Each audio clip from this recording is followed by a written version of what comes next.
아이언맨, 슈퍼맨, 마징가 Z가 싸우면 누가 이길까?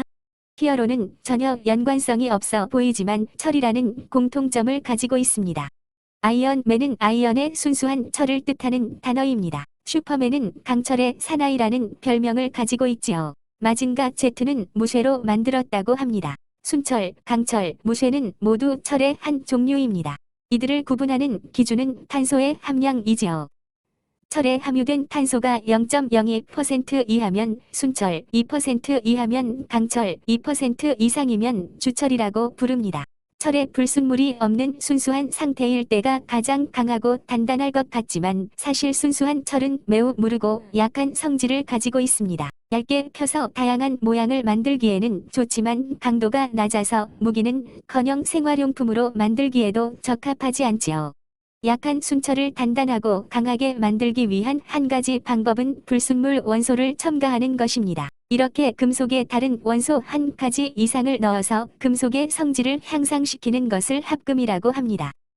철의 강도를 향상시키는 대표적인 원소는 탄소입니다. 하지만 탄소가 철을 강하게 만든다고 해서 탄소를 무한정 많이 넣을 수는 없습니다. 너무 단단하면 쉽게 깨져서 가공이 어려워지기 때문이지요.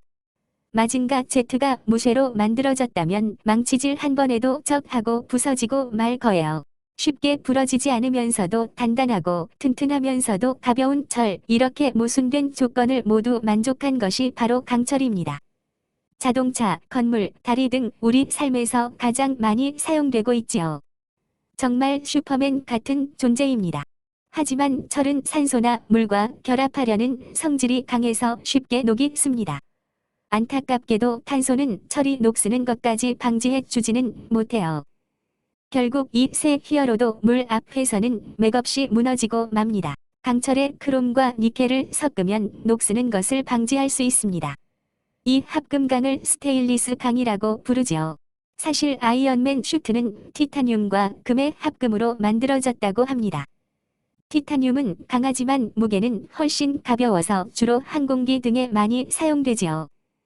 게다가 쉽게 녹슬지도 않아서 인공관절 같은 의학용 재료로도 많이 활용되고 있습니다. 이렇게 보면 사실상 아이언맨의 승리네요.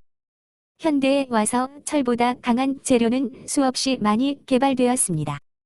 그럼에도 불구하고 여전히 철은 우리 삶을 지켜주는 중요한 역할을 하고 있습니다. 마치 히어로처럼요.